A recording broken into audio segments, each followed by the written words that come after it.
ملک کی آزادی کے بعد ملک کے پہلے وزیر تعلیم مولانا ابوالکلام آزاد کے یوم پیدائش کے موقع پر سوموار کو نگر پریشد برونی کے تحت وارڈ 10 واقع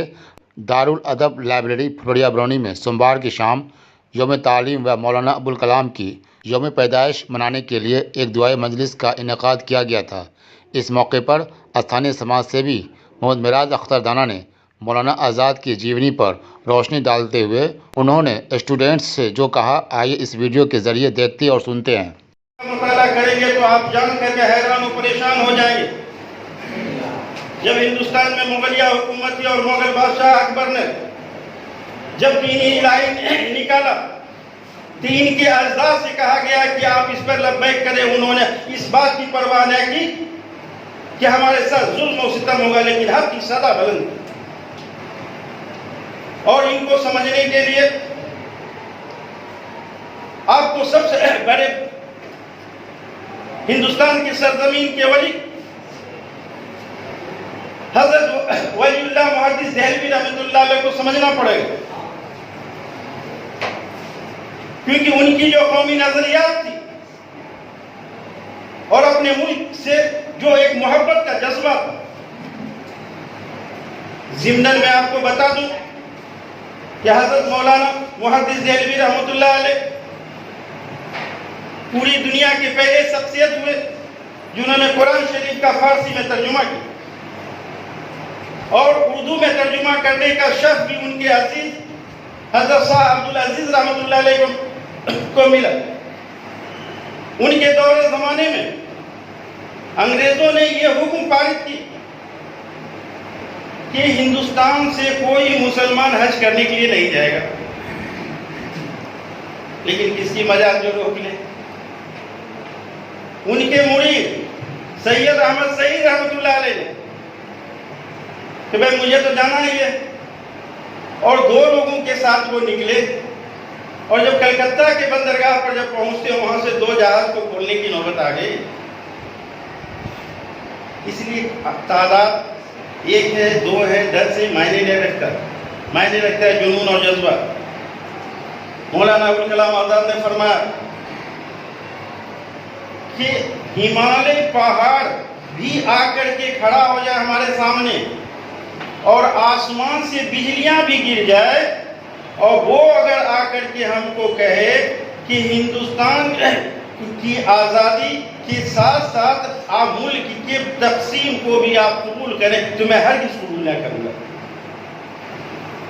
کیونکہ اتحاد، قومی اتحاد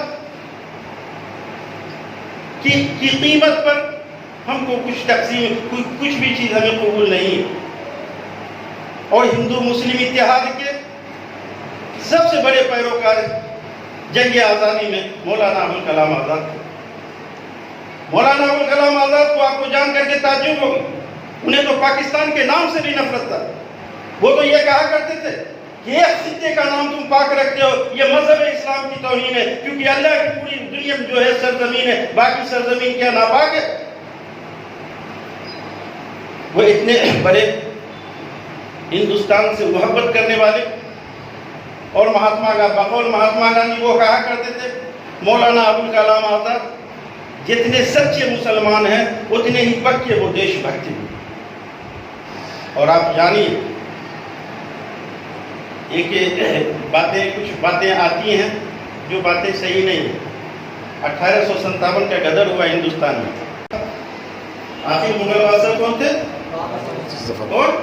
بہادر شاہ ظفر۔ چلیے آواز میں کوئی بچے پڑھ رہے ہیں۔ آخری مغل بادشاہ بہادر شاہ ظفر، جبکہ بہادر شاہ ظفر کے بعد بھی بہت سارے بادشاہ رہے، لیکن برٹش حکومت نے بادشاہ کا ووٹا بہادر شاہ ظفر اس زمانے میں دہلی میں سے سب سے پہلی صف میں اگر کوئی کھڑے تھے تو مدرسہ رحیمیہ، وہ مدرسہ رحیمیہ جس کے بانی شاہ ولی اللہ محدث دہلوی رحمۃ اللہ علیہ کے جو ہے فرزندان تھے، اس مدرسہ رحیمیہ کے بچوں نے، اس کے علماؤں نے سامنے آ کر کے اپنا سینہ دکھایا، اپنا پیٹھ نہیں دکھایا۔ اور پہلی جنگ آزادی جسے 1857 کی جنگ آزادی کہتے ہیں، اس میں بڑے پیمانے پر لاکھوں کی تعداد میں مسلم نوجوانوں کو، علماؤں کو، مدرسے کے طالب علموں کو جو ہے اس کو پھانسی کی تخت پر لٹکا دیا۔ وہ دور تھا جو اردو کے بڑے شاعر حضرت ذوق، وہ دور تھا جو اردو کے بڑے شاعر مرزا اسد اللہ خان غالب کا بھی دور تھا۔ غالب خود لکھتے ہیں اپنی سوانح عمری میں کہ یہ ان کی خوش قسمتی تھی کہ وہ کیسے بچ گئے، لیکن یہ کہنا کہ مولانا ابوالکلام آزاد کے اجداد 1857 کی غدر کے انگریزوں کے خوف سے ہندوستان سے چلے گئے تھے، ایسی بات نہیں تھی، بلکہ مولانا ابوالکلام آزاد کے دادا حضرت مولانا ہادی صاحب بہت بڑے اللہ والے اور بہت بڑے بزرگ تھے،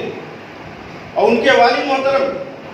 ان کے والد حضرت مولانا خیر الدین صاحب دہلی کے سرزمین پہ ایکچولی وہ رہنے والے دہلی کے تھے، دہلی کے سرزمین کے بہت بڑے بزرگ تھے، ان کے ہاتھ پر لوگ بیعت ہوا کرتے تھے،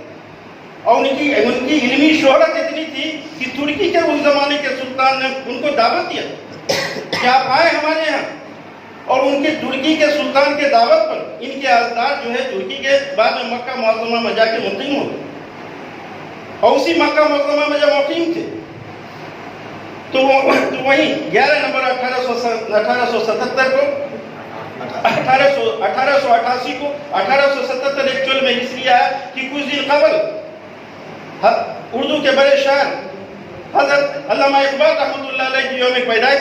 وہ 1877 کو ہوئی، اور 1888 کو مولانا ابوالکلام آزاد کی پیدائش، اور ان کے والد محترم نے انہیں جواں وقت کہا۔ والد کا دیا ہوا نام جواں وقت، اصل نام محی الدین احمد، لوگوں کے دیا گیا نام، لوگوں کے عوام کے دوارا جو نام دیا جاتا ہے اس کو کیا بولتے ہیں بابو؟ عوام کے دوارا جو نام دی جاتی ہے اس کو لقب ہے، عوام کے ذریعہ جو نام دی جاتی ہے لقب کہلاتا ہے ابوالکلام، کیونکہ ان کے کلام کرنے کی جو شخصیت تھی، کلام کرنے کی جو خوبیاں، جب آپ اردو قواعد کو پڑھتے ہیں تو اردو قواعد کو آپ پڑھتے ہیں تو آپ دیکھتے ہوں گے کہ علم بلاغت جس کے پاس ہوتا ہے اس کو تقریر کی صلاحیت ہوتی ہے، تین کے پاس جو تقریر کی صلاحیت ہے، اور جب یہ تقریر کیا کرتے تھے تو پن ڈراپ سائلنس ہوا کرتے۔ اردو قواعد میں آپ پڑھتے یہ بھی پڑھتے ہیں کہ جس کو تحریری جو ہے صفت ہوتی ہے جن کے اندر، ان کو کیا بولتے ہیں؟ کون سا علم اصل، جن کے اندر تحریری کیفیت ہوتی ہے، تحریر کی صفت ہوتی ہے، لکھنے کی کلا ہوتی ہے، اچھی لکھنی ہوتی ہے، جن کی لیکھن سے لوگ پربھاوت اور متاثر ہوتے ہیں، یہ لیکھن شیلی ان کی تھی، ان کے اندر علم نثر بھی،